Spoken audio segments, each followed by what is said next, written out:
함께 하나님을 예배하겠습니다. 여호와여, 주의 도를 내게 보이시고 주의 길을 내게 가르치소서. 주의 진리로 나를 지도하시고 교훈하소서. 주는 내 구원의 하나님이시니 내가 종일 주를 기다리나이다. 거룩하신 하나님, 우리에게 날마다 은혜를 베풀어 주시고 그 얼굴을 비추사 생명의 길로 인도하여 주시는 하나님, 감사와 찬송과 경배를 드립니다. 예배를 통하여 주님을 만나는 이 시간, 우리의 지친 육신이 쉬게 하시고 우리 연약한 마음에는 용기를 더하여 주시고 상처난 영혼들은 사랑의 손으로 어루만져 회복시켜 주옵소서. 예배의 시종을 주님께 온전히 맡겨드리오며 예수님의 이름으로 기원하옵나이다. 아멘.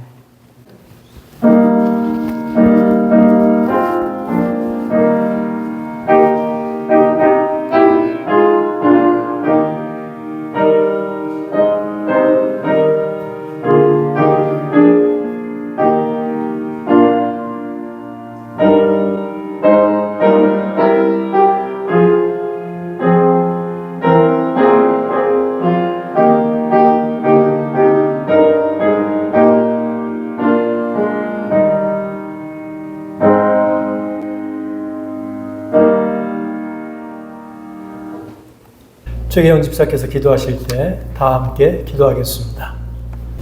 찬양과 경배를 받으시기에 합당하신 하나님 아버지, 감히 주님을 아버지라 부를 수 없는 저희를 오직 주의 은혜로 부르시고 독생자 예수 그리스도의 십자가를 통해 구원의 은혜를 허락하신 주님께 진심으로 감사드립니다. 주님, 저희를 이곳 미국 한가운데 네브라스카 링컨으로 인도하여 주시고 주께서 세우신 링컨 한인교회에서 함께 예배드릴 수 있게 하여 주심에 진심으로 감사드립니다. 아버지, 비록 모든 일이 우연처럼 보일지라도 그 안에는 아버지의 완전하신 계획이 있음을 믿고 고백합니다. 주께서 저희의 걸음걸음마다 주님의 인도하심이 있었음을 믿습니다.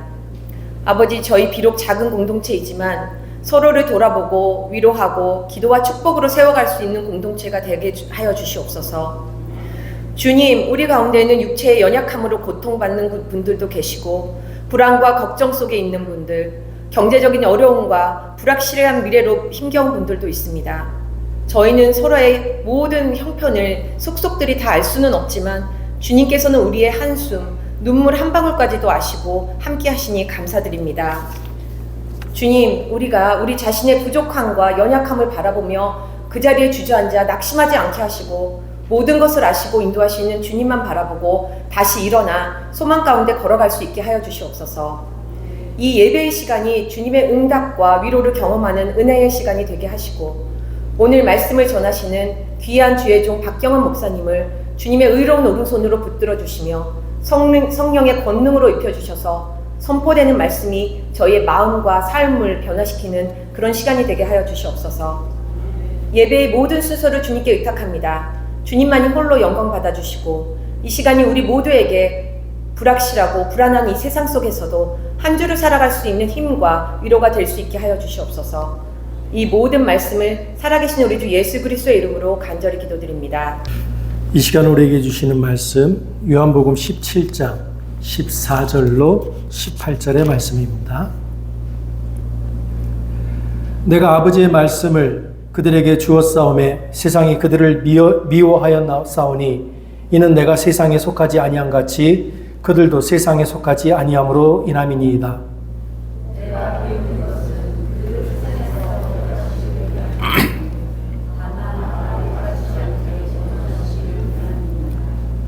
내가 세상에 속하지 아니함 같이 그들도 세상에 속하지 아니하사오니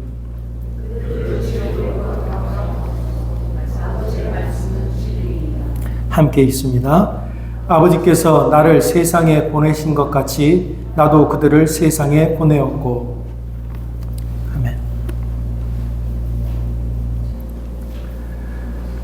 삶의 무게는 단 한순간도 우리에게서 멀어지지 않습니다.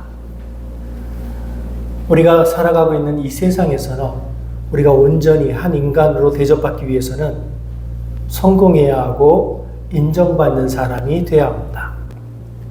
또한 타인보다 조금이라도 더 더 가져야 한다라고 하는 이 가치는 우리로 하여금 끊임없이 앞만 바라보고 달리라고 소리 지릅니다.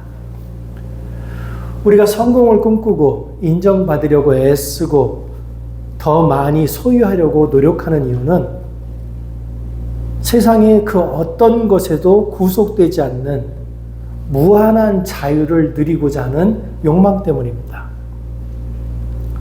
그러나 역사를 통해서 우리가 알고 있는 성공했거나 인정받았거나 많은 소유를 가지고 있었던 사람들 중에 그 누구도 그 어떤 것에도 구속되지 않는 무한한 자유를 누리며 살았던 사람은 없습니다. 그 어떤 것에도 구속되지 않는 무한한 자유를 바란다는 점에도 그리스도인은 일반인들과 별반 다르지 않습니다. 그리스도인, 우리는 온 세상을 창조한 하나님을 믿음으로 그 하나님 안에서 무한한 자유를 누리며 살고 싶다는 욕망을 실현하고자 하는 겁니다. 그 종교 지도자 니고데모의 경우에 그는 분명 하나님을 믿으면서 살았습니다. 하나님을 믿으며 살았고 그리고 어떤 것에도 얽매이지 않는 무한히 자유로운 삶을 바랬습니다. 그런데 우리가 이해할 수 없는 게 있습니다. 무한한 자유를 누리기 위해 종교에 귀의한 자들이 오히려 그들이 만들어 놓은 종교적 율법에 얽매이고 그들을 바라보는 사람들의 시선에 얽매여서 살아간다고 하는 겁니다. 특히나 종교 지도자들은 그들이 가진 직업에 얽매여서 살아갑니다. 그리스도인은 그리스도의 십자가와 하나님의 사랑을 통해서 분명히 자유인이 됐습니다. 그런데 현실은 노예와 별반 다르지 않습니다. 무한히 자유로운 바람처럼 살고 싶었던 니고데모는 어쩌면 자신이 가지고 있던 종교적 질문에 대한 해답을 예수께서 가지고 있을지도 모르겠다라는 기대를 가지고 예수님을 찾아왔습니다. 그리고 예수님께 자기가 가지고 있던 그 종교적 질문을 던졌습니다. 그런데 그 질문에 대해서 예수님은 니고데모가 전혀 이해할 수 없는 대답을 던지셨습니다. 바람은 임으로 불매 내가 그 소리를 들어도 어디서 와서 어디로 가는지 알지 못하나니 성령으로 난 사람도 다 그러하다. 성령으로 난 사람은 바람과 같이 무한히 자유로운 삶을 산다라고 대답하셨습니다. 우리가 살아가는 이 세상은 성령에 이끌려 살아가는 사람의 삶이 어디로부터 흘러와서 어디로 흘러가는지 도무지 알 수 없다라는 말씀입니다. 그런데 이 부분에서 많은 그리스도인들이 오해를 합니다. 세상은 우리가 어디로부터 흘러와서 어디로 흘러가는지 알지 못한다. 그러니까 자꾸 세상으로부터 도망가서 자기들끼리 폐쇄된 집단을 만들고 그 폐쇄된 집단 안에서 자기들만의 비밀스러운 무엇인가를 믿고 만들어내는 것, 그것이 곧 하나님을 바로 믿는 것이라고 착각한다는 겁니다. 그러나 예수님이 말씀하시는 무한히 자유로운 사람, 그 삶이라고 하는 건 우리가 속해 있는 세상의 한가운데에서 우리에게 주어진 그 삶의 자리에서 살아내는 치열한 외로움을 통한 자유로움에 관한 겁니다. 그래서 그리스도인이 누리는 자유는 가족과 함께하는 가정에서, 돈을 벌기 위해 모여 일하는 직장에서, 공부하기 위해 모인 학교에서, 때로는 전혀 모르는 사람과 마주치는 삶의 자리에서 자신에게 주어진 제자의 삶을 치열하게 살아내는 그 중에도 내 삶에 비춰져 있는 그리스도의 향기를 잃지 않기 위해 감수해야 하는 치열한 외로움 속에서 드러나는 겁니다. 그리스도인은 분명히 세상에 속하지 않았습니다. 그러나 또한 분명히 세상과 함께 살아가는 사람입니다. 그리스도인은 세상에 속하지 않았으나 세상과 함께 웃고 울며 일하고 사랑하며 같은 길을 걷습니다. 그러면서 그 안에서 전혀 다른 빛을 발하는 사람들입니다. 이것이 바로 예수께서 말씀하시는 성령의 사람, 그리스도의 제자로 부름받은 우리의 정체성입니다. 여러분, 다니엘을 한번 상상해 보십시오. 다니엘은 고향 땅에서 쫓겨나 멀리 떨어진 낯선 나라 바벨론의 포로로 살고 있었습니다. 바벨론은 그 당시에는 세상에서 가장 강력한 나라였고, 요한계시록에 가서 바벨론을 악의 상징으로 말할 만큼 하나님과 동떨어져 있는 나라였습니다. 특히나 다니엘이 살고 있던 그 왕궁은 화려함과 권력이 집중된 곳이었습니다. 그곳에서 다니엘은 다른 사람들보다도 특별히 지혜롭고 성실했기 때문에 왕을 섬기는 관리로 뽑혔습니다. 그런데 그 왕으로 뽑힌 관리들은 특별히 왕이 내려준 음식, 최고의 음식을 먹어야 했습니다. 달콤한 포도주, 기름진 고기, 왕이 직접 먹는 그런 진수성찬이었습니다. 그것에 뽑혔던 많은 이스라엘의 젊은이들이 왕이 내려준 그 음식을 기쁘게 받아 먹었지만 다니엘은 달랐습니다. 왕이 내려준 달콤한 포도주, 기름진 고기, 그 진수성찬은 다니엘에게 있어서 그저 우상을 숭배하는 데 사용되었던 음식일 뿐이었습니다. 그래서 다니엘은 자신을 관리하는 환관을 찾아가서 나는 이 음식 대신에 채소와 물을 먹겠다라고 요구했습니다. 그러나 이 결단, 이 요구는 결코 간단한 선택이 아니었습니다. 왕이 내려준 그 음식을 먹지 않겠다라고 하는 것은 단순히 식단을 바꿔달라는 것이 아니라 왕이 자신에게 베푼 그 호의와 왕의 권위를 정면으로 거스르는 행위였기 때문입니다. 다니엘이 살고 있던 그 시대에서 왕의 명령을 거스린다는 것은 곧 불순종으로 여겨졌고 이는 목숨을 걸어야 하는 일이었습니다. 만약에 이 일로 인해서 다니엘이 왕의 눈 밖에 난다면 그는 그저 왕궁에서 쫓겨나는 것, 그가 앞으로 이룰 수 있는 그 권력에서 쫓겨나는 것이 아니라 바로 처형이 될 수도 있는 일이었습니다. 왕이 그들에게 베푼 음식은 단순한 식사가 아니라 충성과 복종을 상징하는 것이었기 때문입니다. 때문에 충성과 복종을 상징하는 그 음식을 거절한다고 하는 것은 나는 왕의 질서와 문화에 동화되지 않겠다라고 하는 선언과 같았습니다. 이는 다니엘에게 있어서 정치적 불이익뿐만 아니라 그 옆에 있던 다른 동료들의 따돌림과 비난도 함께 감수해야 하는 일이었습니다. 때문에 다니엘이 왕의 음식을 먹지 않겠다라고 했던 것은 단순한 절제의 차원이 아니었습니다. 그것은 자신의 안전과 생존을 넘어서 하나님 앞에서 정체성과 내가 하나님을 믿는 백성이라고 하는 그 정체성과 하나님을 향한 충성을 지키려는 아주 치열한 결단이었습니다. 바벨론 그곳에서 다니엘은 세상의 가장 강한 권력에 휘둘리지 않는 무한한 자유로운 바람이 되어서 살기로 결단했던 겁니다. 뿐만이 아닙니다. 다니엘은 하루에 3번 시간을 정해서 창문을 열고 예루살렘에 있는 방향을 향해 무릎 꿇고 기도했습니다. 예루살렘이 현재 자기가 살고 있는, 다니엘이 살고 있는 바벨론 사람들, 그 백성들에게는 무너진 성전이고 폐허가 된 도시였지만 그럼에도 불구하고 그 예루살렘은 다니엘에게 하나님의 약속이 담겨져 있는 거룩한 땅이었습니다.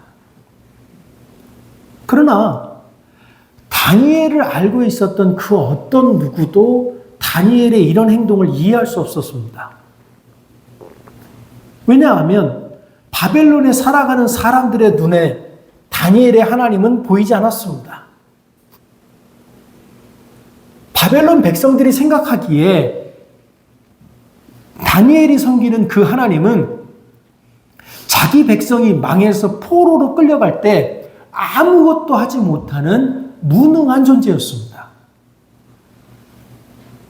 다니엘은 그런 백성 사이에서 세상이 가장 강하다고 인정하는 왕의 명령에 순종하지 않으면서 동시에 자기 백성도 지키지 못하는 신이라고 조롱당하는 그 하나님을 향한 신앙을 지키기 위해서 외롭고도 치열한 싸움을 이어갔습니다.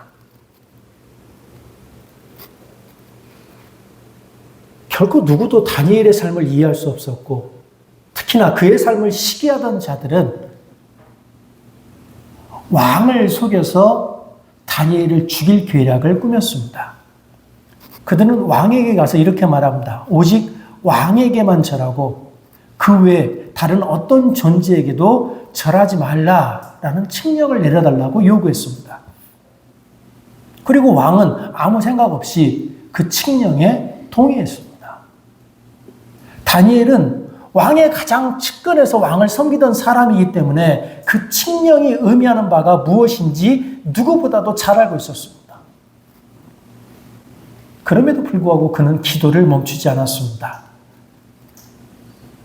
자신의 신앙을 지키는 것이 곧 목숨을 거는 일이었음에도 그는 하나님을 섬기는 것을, 하나님 앞에서 충성하는 것을 멈추지 않았습니다. 그리고 다니엘이 왕의 명령을 어겼다는 이유로 사자굴에 던져졌습니다. 그 사자는 며칠째 굶주려 있었던, 그래서 먹이가 아주 그리웠던 사자였습니다. 누구도 다니엘이 그곳에서 살아남을 것이라고 생각하지 않았습니다. 그러나 놀라운 일이 벌어졌습니다. 하나님께서 천사를 보내 사자의 입을 막으셨고 다니엘은 털끝 하나 다치지 않고 그 자리에서 걸어 나왔습니다. 다니엘은 세상에서 가장 강한 왕, 그리고 그가 섬기는 그들의 신, 그리고 그를 미워하는 자들이 보낸 사자의 입도 두려워하지 않았습니다. 다니엘은 오직 하나님만 두려워했고 하나님만 섬겼습니다. 하나님 외에 그 어떤 것도 다니엘을 구속할 수 없었습니다. 그는 천지를 창조한 하나님을 믿었기에 하나님이 창조하셨으나 타락한 세상에서 외롭게 치열하게 싸웠으나 그러나 그 싸움 덕분에 그는 언제나 바람처럼 자유로이 살 수 있었습니다. 다니엘은 그가 살고 있는 그 세상이 자신의 믿음을 부정한다고 그 세상을 떠나 산으로 들어가지 않았습니다. 그는 오히려 세상의 힘이 가장 강하게 영향을 미치는 왕궁 한가운데서 왕과 그를 싫어하는 자들조차도 인정할 정도의 치열한 삶을 살았으며 동시에 자신의 믿음을 지켰습니다. 다니엘은 자신에게 주어진 삶의 자리에서 자신의 믿음을 살아내기 위해 언제나 치열한 외로움과 함께 살았습니다. 20세기 독일 히틀러가 집권하면서 독재가 날로 강화되었습니다.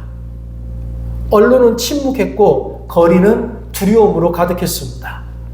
심지어 교회마저 권력에 굴복하여 히틀러를 찬양하는 설교를 시작했습니다. 강단은 복음을 선포하는 자리가 아니라 권력의 도구로 변질되어 갔습니다.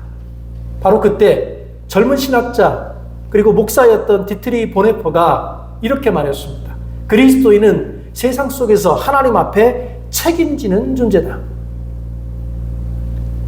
그리스도인은 세상 속에서 하나님 앞에 책임지는 존재다. 그러면서 독재 정권의 반기를 들었습니다.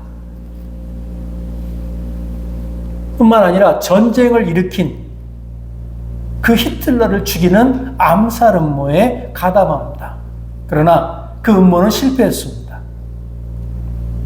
그리고 모의에 가담했고 그 모의에 참석했다는 이유로 그는 감옥에 갇혔습니다. 그러나 보네퍼는 감옥에서도 침묵하지 않았습니다. 그가 감옥에서 벽에 쓰고 책상에 쓰고 바닥에 쓰고 메모지에 쓰고 썼던 종이들이 모여서 오늘날 옥중서실이라는 책으로 세상에 나왔습니다. 보네포는 철창 안에서도 오히려 자유로운 삶을 살았습니다. 히틀러는 세상은 그의 몸을 가두었지만 그의 영혼은 무한히 자유로운 바람처럼 하나님의 뜻 안에서 흘러갔습니다.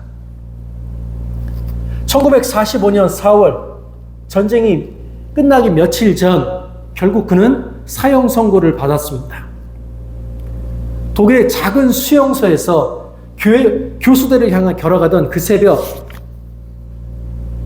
그를 안타깝게 바라보는 감옥에 있던 동료들을 향해서 그는 이렇게 말했습니다.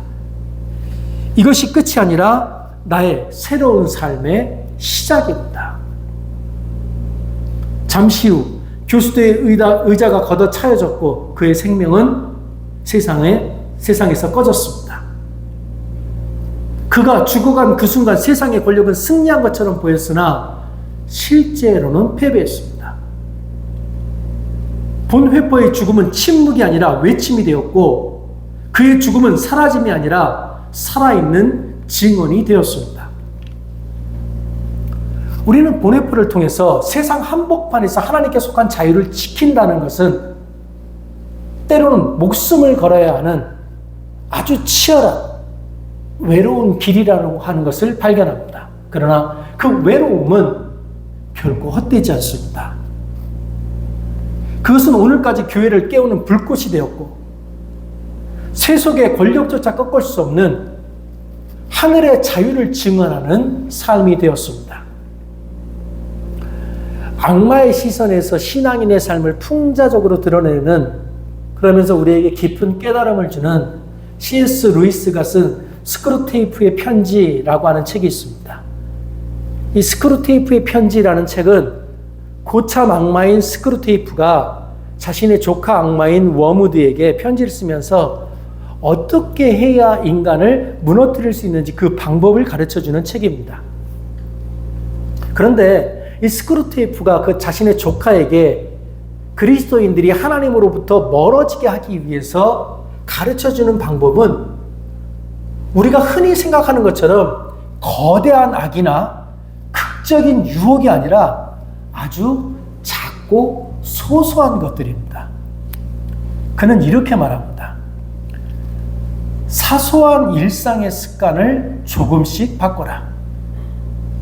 그가 기도를 조금씩 미루도록 만들어라. 그가 하나님을 찾는 대신에 신문이나 라디오, 잡다한 일들에 몰두하게 해라. 그리고 죄책감이 들지 않도록 그저 조금 바쁘게 만들어라. 루이스가 보여준 악마의 전략은 아주 놀라울 만큼 현실적입니다. 악마는 여러분들에게 큰 죄를 짓게 만들지 않습니다. 대신 아주 조금씩 아주 천천히 우리의 마음을 둔감하게 만들어갑니다. 악마는 우리에게 하나님과의 관계를 끊으라고 말하지 않습니다.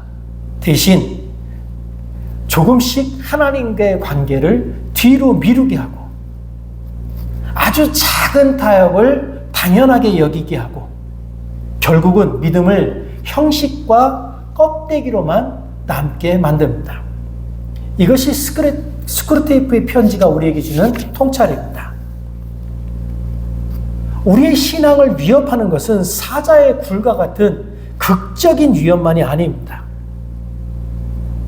우리의 눈에 띄지 않게 스며드는 무심함, 습관적인 타협, 세속적 공기에 젖어드는 삶이야말로 정말로 치명적인 위협입니다. 그래서 신앙은 결코 방심해서는 안 됩니다. 왜냐하면 참된 믿음은 저절로 자라지 않기 때문입니다. 마치 바람이 자유롭게 불어가기 위해서는 거센 저항을 이겨내야 하듯이 무한히 자유로운 바람과 같은 그리스도인이 되기 위해서는 처절한 신앙의 훈련이 필요합니다. 우리가 매일 드리는 기도는 단순한 종교적 습관이 아니라 우리 영혼의 생명을 지켜내는 호흡, 그 호흡을 지켜내는 싸움입니다. 우리가 말씀을 읽고 말씀을 붙드는 일은 잠시의 독서가 아니라 세속의 공기를 거슬러서 하나님의 공기를 마시는 훈련입니다. 하나님께 우리의 마음을 돌리는 작은 결단 하나하나는 우리 눈에 보이지 않는 세속의 유혹과 타협에 맞서는 영적인 전쟁입니다.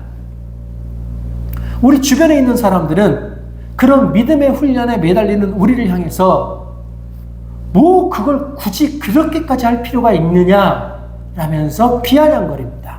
그래서 우리가 하나님 앞에 우리의 믿음을 지키기 위해 행하는 그 영적 훈련들은 우리를 고독하게 만듭니다. 그러므로 우리는 기억해야 합니다. 무한히 자유로운 바람처럼 살아간다고 하는 것은 방종이나 편안함이 아닙니다. 그것은 매일의 기도와 말씀을 읽는 것, 작은 결단 속에서 땀 흘리며 쌓아 올리는 치열한 외로움의 훈련을 통해서 주어지는 자유입니다. 바로 그 길에서 우리는 세상과 같지 않은 호흡, 하나님의 호흡으로 살아가게 됩니다. 그래서 이 자유는 결코 저절로 주어지는 것이 아닙니다. 우리의 매일의 선택 속에서 때로는 고독과 치열한 외로움을 견뎌내는 가운데에서 우리에게 주어집니다. 다니엘이 목숨을 걸고 하루에 3번 기도하던 그 기도를 멈추지 않았던 것처럼 보네포가 감옥에 갇혀서도 글을 쓰며 하나님 앞에서 자신이 져야 될 그 책임을 붙들었던 것처럼 우리 역시 일상의 자리에서 결단해야 합니다. 예수님께서도 우리를 위해서 이렇게 기도하셨습니다. 저희를 세상에서 데려가시기를 위함이 아니요, 다만 악에 빠지지 않게 보전하시기를 위함이니이다. 주님은 우리를 세상에 두셨습니다. 우리를 지키시고 성령님 바람처럼 자유롭게 하십니다. 그러므로 우리의 의로움은 실패가 아니라 하나님의 영광을 드러내는 증언의 자리가 됩니다. 하나님이 원하시는 그런 사람이 되기 위해서 우리는 실제로 기도의 훈련, 말씀의 훈련, 거룩한 결단, 사랑의 실천, 그리고 공동체적 책임을 지는 사람이 되어야 합니다. 기도는 단순히 마음이 내킬 때 드리는 것이 아닙니다. 다니엘이 시간을 정해놓고 기도했던 것처럼 우리도 하루에 몇 번씩 시간을 정해놓고 그 시간이 되면 무슨 일이 있어도 기도하는 일을 행해야 됩니다. 기도는 영혼의 호흡이기 때문에 기도를 멈춘다고 하는 것은 호흡을 멈추는 것과 같습니다. 아침에 하루를 시작할 때, 낮에 일하다 잠시 멈출 때, 밤에 하루를 마무리할 때 정해진 시간마다 하나님과 대화하는 습관을 이어가야 합니다. 말씀의 훈련은 세속의 공기에 젖지 않고 하나님의 말씀으로 호흡하는 삶입니다. 매일 성경을 읽고 묵상하는 습관은 우리의 생각과 마음을 새롭게 하며 세상의 가치관이 아니라 하나님의 뜻으로 살아가게 합니다. 스마트폰을 들여보다 보는 시간을 조금 줄이고 말씀을 붙들고 하루를 사는 것이 우리가 세상에서 바람처럼 자유로울 수 있는 신앙의 힘을 길러줍니다. 거룩한 결단이라고 하는 것은 화려하거나 큰 선택에서만 필요한 것이 아닙니다. 오히려 일상의 작은 순간에서 요구됩니다. 이 정도는 괜찮겠지라며 스스로 합리화하지 않고 작은 타협을 거부하면서 하나님 앞에서 양심을 지켜야 합니다. 눈에 띄지 않는 습관 하나, 사소해 보이는 선택 하나에서 우리의 믿음은 무너질 수도 있고 더욱 단단해질 수도 있습니다. 사랑의 실천은 홀로 거룩을 지키는 고립이 아닙니다. 이웃과 함께하면서 구체적인 사랑을 나누는 것입니다. 작지만 친절한 한마디, 도움이 필요한 이웃을 향한 작은 손길, 용서와 화해의 선택이 바로 복음을 살아내는 증언입니다. 우리가 세상 속에서 사랑을 실천할 때 우리의 신앙은 추상적인 이상이 아니라 눈에 보이는 증거가 됩니다. 공동체적인 책임은 우리가 혼자가 아니라는 사실을 기억하게 합니다. 믿음의 길이라고 하는 것은 언제나 외로운 싸움 같지만 교회는 그 외로움 속에서 함께 기도하며 버팀목이 되는 동역자입니다. 서로가 서로의 믿음을 격려하고 서로의 연약함을 품어주고 함께 예배하고 함께 봉사하는 공동체의 삶은 우리를 굳건하게 붙들어줍니다. 교회에 없는 개인의 신앙은 쉽게 흔들리지만 공동체 안에서 우리는 끝까지 서 있을 수 있습니다. 세상에 속하지 않았으나 세상에 보내심을 받은 자, 이것이 우리의 이름입니다. 세상에 묶이지 않고 바람처럼 자유롭게 하나님의 뜻을 따라 살아가는 삶, 그리고 그 길 위에서 치열한 외로움을 기꺼이 감당하는 삶, 그것이 바로 예수께서 원하시는 우리의 모습입니다. 기도하겠습니다.